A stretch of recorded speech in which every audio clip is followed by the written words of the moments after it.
What's up, VC? Had a lot of time today, so I figured I'd make the second part of my Kiss ranking the studio albums. This video is part two, so this is going to be 1983 to present. Not sure how everyone's doing out there with the coronavirus, but I'm in New Jersey, so we're on lockdown right now, which basically means all retail stores are closed except like food stores, convenience stores, gas stations. All the, restaurants and stuff are still doing takeout or delivery if they offer that. But yeah, it's basically at home most of the time. I work from home most anyway, so it's not affecting me too much. My kids are home from school doing homeschooling till at least April 13th or 20th. They haven't really said yet, so it might even go longer than that now. But I guess the good thing in all of this is that get more time to listen to our record and CD collections and watch some movies maybe you haven't gotten to yet. Actually started teaching my son a little bit of guitar today. Finally getting around to it. Anyway, so we left off my last video, and I'll put the link in below, was all the albums up through Creatures of the Night, ranking them. So we're going to start now, Lick It Up, through the present, which their last album was Monster. And out of that era, that album is actually going to come in my least favorite. I know that a lot of people actually like this album a lot, and the one thing about this album that's different than I think any other Kiss albums is it just doesn't have those one or two killer classic songs. Hell or Hallelujah was the big single off here. It's an okay song. Wall of Sound, Freak, Back to the Stone Age. I have to say, almost every song on this album is a good song, but compared to the other albums, even in this era, they're just like, would have been like the rest of the good songs on the album besides the hit singles. And also the production is just not that great. Paul Stanley produces it, which he produced Sonic Boom as well. That album sounds way better than this one. That one's real clean and crisp.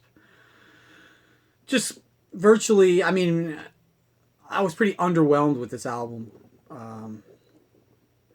So that's why I'm ranking it last. In no way is this a bad album. In fact, even with the other video, those albums, the only quote-unquote bad album I think Kiss has ever released really is the Peter Criss solo album. So one of the better songs on here also is Out of This World, the Tommy Thayer song. So next up is Kiss Animalize. So after Lick It Up tour, Vinnie Vincent left the band. Supposedly he wouldn't sign his contract they were offering him. So instead of auditioning guitar players, they go to Grover Jackson, head of Jackson Guitars, and say, who do you got? So he recommends Mark St. John. And at the time, Kiss were going for that shredder type. But in my opinion, Mark St. John just has no melodic sense at all with his solos. It's just shredding. Even Yngwie Malmsteen has a very melodic sense of soloing when he does his solos for songs. This guy is just all over the place. In fact, I've read about this album a lot. And, when Paul Stanley was producing it, he would play a solo and Paul would be like, okay, play that again. And he wouldn't remember how to play it. Supposedly when he was done recording this album, he had an issue with his hand, some sort of arthritis. So they got Bruce Kulick to come in, fill in the tour while he came on tour as well. Ended up playing a couple shows, but they decided to stick with Bruce. So supposedly by the time he did the tour, that whole issue with his hand arthritis thing was actually cleared up. They just didn't want to say that in the press at the time, that they really preferred Bruce, who was really the better replacement. Anyway, this album has a lot of good Paul songs on it. I've Had Enough, Into the Fire, Heaven's on Fire, which was the big hit, Get All You Can Take, which is one of their sort of deep cut classics, Under the Gun, and Thrills in the Night. This is probably, at the same time, probably Gene's worst album as far as songwriting goes. Burn Bitch Burn, Lonely as the Hunter, While the City Sleeps, and Murder in High Heels. In fact, this album, I think, is why Gene got the reputation that his 80s material completely sucked. Because, in my opinion, this is really the only album that had less than stellar or less than decent Gene songs on it. And it's unfortunate that that reputation carried on through the 80s, because I think he did have a lot of good songs on some of the later albums. I sort of have a love-hate relationship with this album. At points, I'm like, this is the worst Kiss album ever. And I did get such a disappointment coming after Lick It Up, which is a really good album. So, anyway, moving on. We got the 2009 release of Sonic Boom, or as Paul Stanley would say, Sonic Boom! Anyway, so this was the first album since Psycho Circus, which came out in 1998. This is the lineup of Gene Paul, Eric Singer, and Tommy Thayer, who had replaced Ace. This album is pretty good. Modern Day Delilah is actually one of my favorite all-time Kiss songs. Probably top 20 of their songs. Russian Roulette is pretty good. Stand is pretty good. All for the Glory, which is sung by Eric Singer, I believe, which is really good. Dangerous is pretty good. Say Yeah, it's sort of one of the more well-known songs from this album. They're actually playing it currently on their farewell tour. And this album also includes a second disc of, about 12 or so classic songs that this lineup re-recorded, which are just okay. I believe they did this for licensing reasons.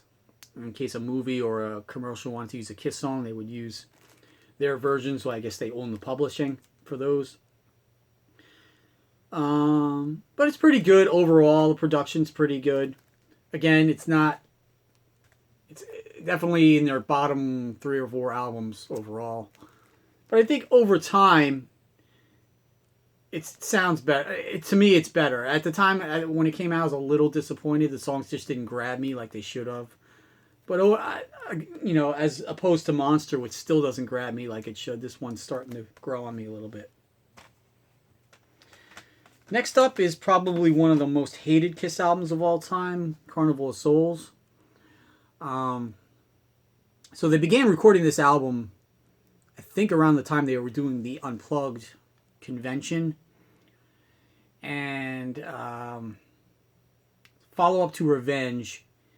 And it's known as Kiss trying to delve into the grunge world. I don't see it that way as much. It's definitely on the darker metal side.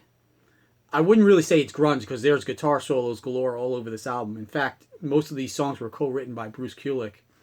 He even sings a song on here called I Walk Alone. But I have to say, I like most of the songs on this album. Hate is just a killer opening track. Master and Slave is awesome. Couple of decent ballads on here. Childhood's End and I Will Be There. I Will Be There, I can't believe wasn't a hit for either them or somebody else. Jungle was the radio song. It was kind of confusing when this came out. It was after the reunion tour. They finished up recording it, producing it.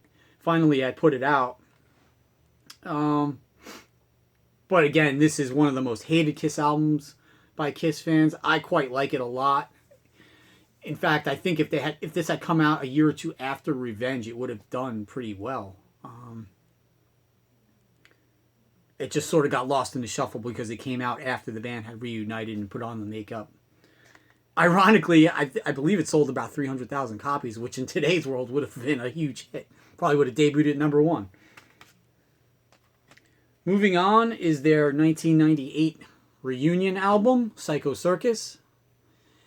And this was the first album to feature Ace and Peter on the cover since Unmasked. But as all Kiss albums with the original lineup go, Ace and Peter, at least just like Dynasty and Unmasked, Ace and Peter didn't play on all of it or very much of it, especially Peter. I believe Kevin Valentine played drums on here. Into the Void, which is the Ace Frehley written and sung song on here, is, I believe, the only song where all four members play on. You Wanted the Best, all four guys sing a lead line here or two, and Ace plays the solo on that, I believe. But Tommy Thayer plays most of the lead guitar on here. I have to say, even though that's the case about the original lineup not being on here, I do quite like this album a lot. Psycho Circus is one of their greatest songs ever. Within is really good song. You Wanted the Best is pretty good. Dreamin' is sort of a revenge era 80s sounding Kiss song. And the album ends with Journey of 1,000 Years, which is really a deep Gene song that should have been bigger. I wish they would have done that with the symphony. That would have been great with that. This was produced by Bruce Fairbairn, better known as guy who produced Slippery Than When Wet and a lot of Aerosmith stuff. So the album sounds awesome, but it just doesn't sound like a classic Kiss album. And it's obvious that the original band, or Ace and Peter, didn't play on a lot of this. That being said, if you accept it as what it is, it's just a Kiss album, it's a pretty good album. In fact, I would say it's their last really good album. Next up is one of the more hated Kiss albums of all time, Hot in the Shade. A lot of people rate this as probably their worst, along with Crazy Nights. And I'm looking at the viewpoint of, if they eliminated a few songs on here, this would be a really good album. So this album has 15 songs on it, and this is the days of bands trying to fill CDs to the max, and this was Kiss's, thank God, Kiss's only attempt at that. All their other albums have a good 11, 12 songs and have a nice 35, 40 minute playing time. This one, I believe, is about 60 minutes, it's about 15 songs. And to me, this album has a lot of Gene songs that are really good and really, underrated. Betrayed, Street Giveth, Street Taketh Away, Somewhere Between Heaven and Hell, Boomerang, to me are all really great Gene songs. If they had cut this down to 12 songs, got rid of Read My Body is probably the worst Kiss song ever released, in my opinion. So if they got rid of Read My Body, Love's a Slap in the Face, Silver Spoon, You Love Me to Hate You, you're down to like 11 songs, and this would have been a really good album. Another problem with this album is the production. A lot of the basic tracks were demos, so they don't have the best sound quality. Be curious to get this on vinyl to see how it sounds.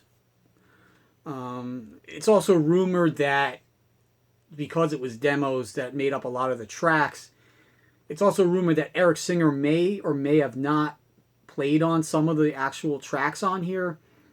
So Eric Singer, for those of you who don't know, has an earlier Kiss connection because he played on Paul Stanley's 1989 solo tour. So he was doing demos with Paul also. So it's sort of rumored that some of those tracks may have actually ended up on here. Whether it's true or not, we'll probably never know. And also, Bruce Kulick has stated, too, that some of the songs actually use a drum machine, which is unfortunate. But it was probably because they had the songs demoed in their basic form and wanted to use them on the album. But I know this is a really hated album. There was a pretty big hit on here called Forever, which is actually a top 10 Billboard hit. Pretty good ballad by Paul. Rise to It's pretty good. Hide Your Heart is on here. And like I said, the Gene songs were pretty good as well. Next up is Asylum, 1986 release, which features Bruce Kulick. This is his first album. He had done one solo on Animalize and joined for the tour. This was his first album as a member. On here, he's still pretty much in shred mode, but much more melodic and tastier than Mark St. John. Bob Kulick, his brother, had played on some other Kiss material in the past, so there was a familiarity with Bruce. He fit in the band much better. He's a better performer. But over the years, this is an album that most Kiss fans sort of forgot, but in the last 15 or so years, it's come back as sort of a fan favorite. And it's a really solid album. Opens up with King of the Mountain, pretty cooking track there. Who Wants to Be Lonely was a good song. Tears Are Falling was the big MTV hit on here. Secretly Cruel, All Night. So even on here, the Gene songs to me were pretty good. Secretly Cruel, Love's a Deadly Weapon, Trial by Fire, Any Way You Slice It. Pretty rockin' album. The thing that holds them back, I think, was their image at the time. They were sort of, not so much on this picture, but they were sort of in the neon green, pink sequined outfits. Gene wore at times almost like a sequin muumuu in concert. He looked like B. Arthur. It was a really weird time for the band, especially since the album wasn't really that glam. It was more straight ahead rock. A lot of people say that out of all the 80s non-makeup albums, this is the one that sort of closely ties musically to some of the original albums, so I would agree with that. Except for Tears Are Falling, which has sort of a modern metal sound, I would say. But over the years, I think I've grown to like this album a lot more too. Next up is their first non-makeup album, Lick It Up. So at this point, Vinnie Vincent had become a full member of the band on the Creatures of the Night tour. They unmasked on MTV. So again, this was produced by Michael James Jackson, who produced Creatures of the Night. And really, besides removing the makeup, this band is still in Creatures mode. I would say that this is their second heaviest album, along with Creatures, maybe even Revenge.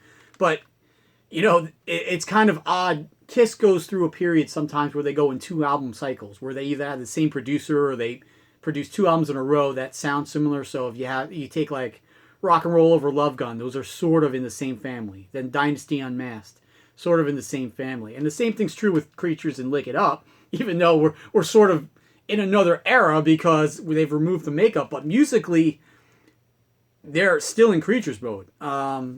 Exciter, Not for the Innocent, Give Me More. These are all really heavy songs. Vinnie Vincent co-wrote 8 of the 10 tracks on here, which in Kiss world means he actually probably wrote 8 of the 10 songs. Kiss has a habit of co-writing with people, adding little bits and pieces and putting their name as the primary songwriter. So, and I've even heard Paul Stanley say in interviews and in his book, he pretty much mentioned that Lick It Up was Vinnie's song. So, which leads me to believe that if they gave him writing credit, he was pretty much the primary writer on those. And his solos are not really over the top like they became later in the Vinnie Vincent Invasion. Still pretty melodic. The drum sound is not as bombastic as Creatures of the Night, unfortunately. But Eric is still featured prominently on here, and background vocals. Again, it's not talked about, but the Gene songs are really great on here. Not for the Innocent. Young and Wasted.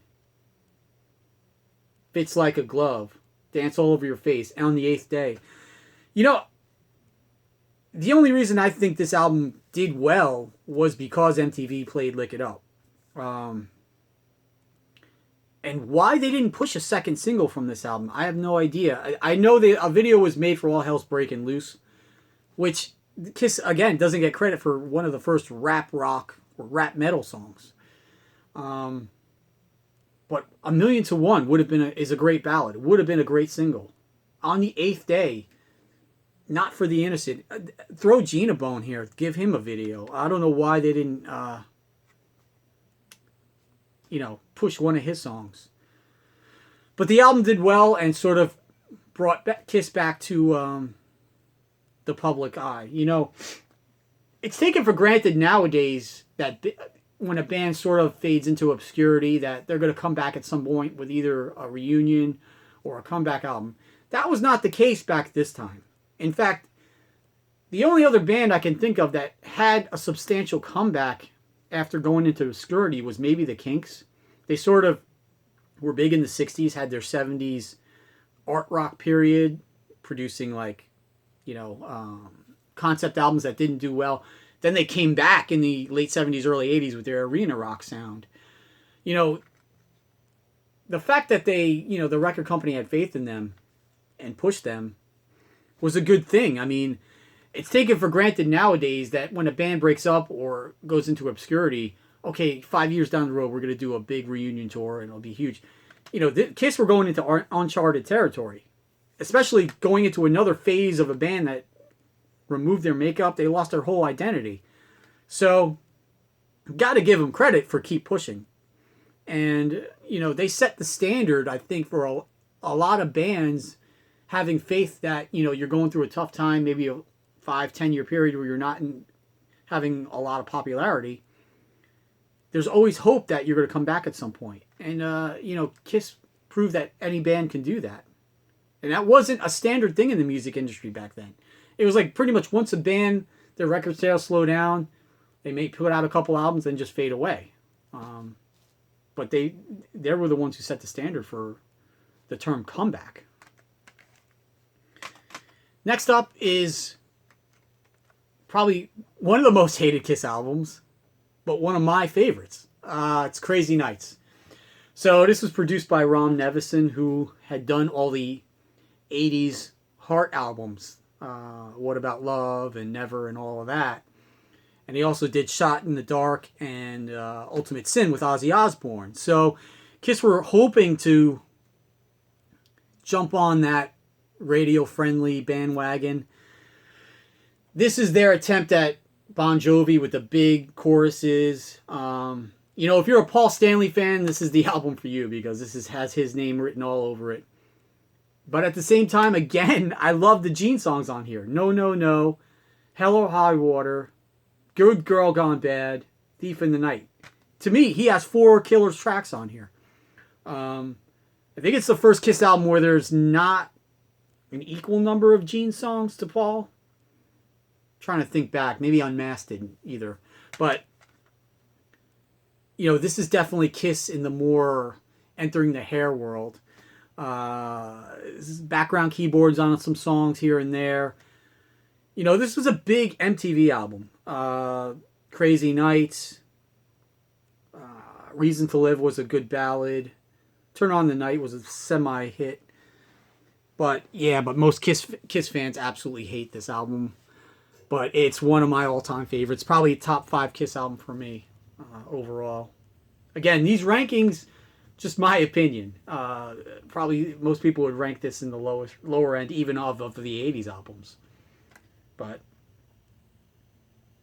if it wasn't for this album, they probably wouldn't went into the direction of Hot in the Shade and Revenge. I forgot to mention Hot in the Shade came after this. So there's hints of them getting back to the basic blues. Bruce was still in shredder mode here, but there's sort of signs of life in the blues. He started playing more bluesy licks here and there, and then on Hot in the Shade, it really came into fruition. And of course, to me, the best album of this era, 83 to present, is Revenge. Probably top 5 album overall as well. This was the first album that had a Gene single, Unholy, since Creatures of the Night with I Love It Loud. So Gene was back in business with this album. Unholy, Take It Off, Tough Love. There isn't a bad song on here, except maybe Paralyzed is just okay, I guess you could say. So Eric Carr had passed away during the recording of this album, so they recruited Eric Singer to play drums on this. Also has God Gave Rock and Roll to You, which was released a year earlier on the Bill and Ted's Excellent Adventure 2 soundtrack. Eric Carr sang back on vocals on that, so that was his last appearance on a Kiss song. Produced by Bob Ezrin. They brought him back after The Elder to produce this. Album sounds great. What else can I say? They brought back Vinnie Vincent to co-write a couple songs on here, including Unholy. Which, you know, it's kind of, I don't know, a coincidence that, you know, Lick It Up, Creatures of the Night, and Revenge all feature Vinnie Vincent in some capacity. So, say what you want, the guy had a chemistry with Kiss that, you know, brought out the best in them. You know, 2 of the top 5 Kiss albums of all time have Vinnie Vincent involved somehow. I know Vinnie's hated by a lot of Kiss fans, but, you know. So there you have it. This is also one of the great no-frills metal albums.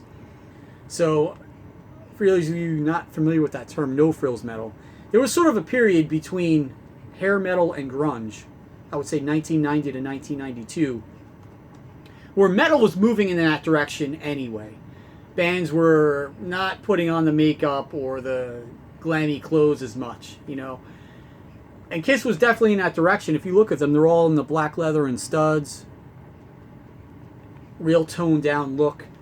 You know, it always was curious to me if they came out with that look on Lick It Up, if they would have been put in the category of Maiden and Priest, because Lick It Up is a pretty heavy album. But they went for the glam look, which was popular at the time, and they were sort of following trends. So I was just always curious of what things would have been like if Kiss would sort of come out the way they did on the first Kiss album, with just plain black leather and studs, you know, no makeup. You know, how would that have been? So anyway, just wanted to point out some releases during this period. Unplugged. To me, the best Unplugged album ever. Peter, Chris, and Ace come back for the encore. Play a lot of deep tracks on here. Plaster Caster, Going Blind, Sure Know Something. A lot of songs that were never played live are on here. So this is one of my favorite Kiss live albums. Great. Alive 3, after the Revenge tour. Band was real heavy cooking at that point.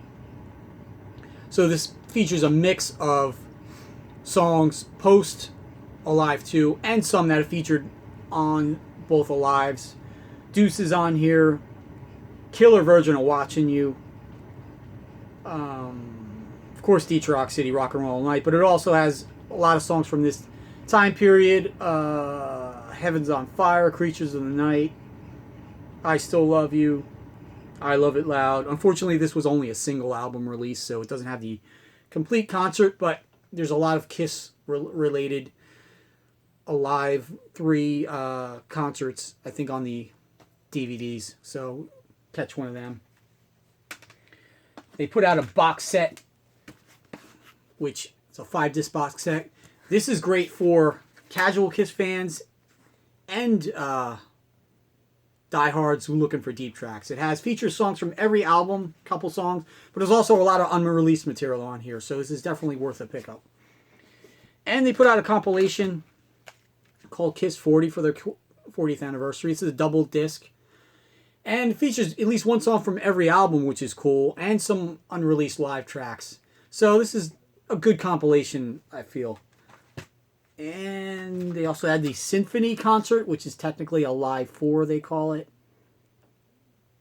I don't listen to this much. I would rather just watch the DVD, to be honest. The best part of this is the mini ensemble, which they play 5 songs acoustically. I like that because it has Shandy and Sure Know Something, some of the lesser known songs. But, you know, overall pretty good. This has Peter, Chris, and Tommy Thayer, which is kind of weird. I actually saw them live on that summer tour with Aerosmith as well. And Destroyer Resurrected, which was a remixed version of Destroyer from Bob Ezrin. I don't hear much difference except some of the drums are in your face more. This came in on vinyl recently on orange, and I have that as well. It sounds like shit, so just get the CD. So there you have it. So let me know what your rankings are during this era, or what you feel about Kiss during this era. Again, if you like these videos, please subscribe, and talk to you soon. Thanks.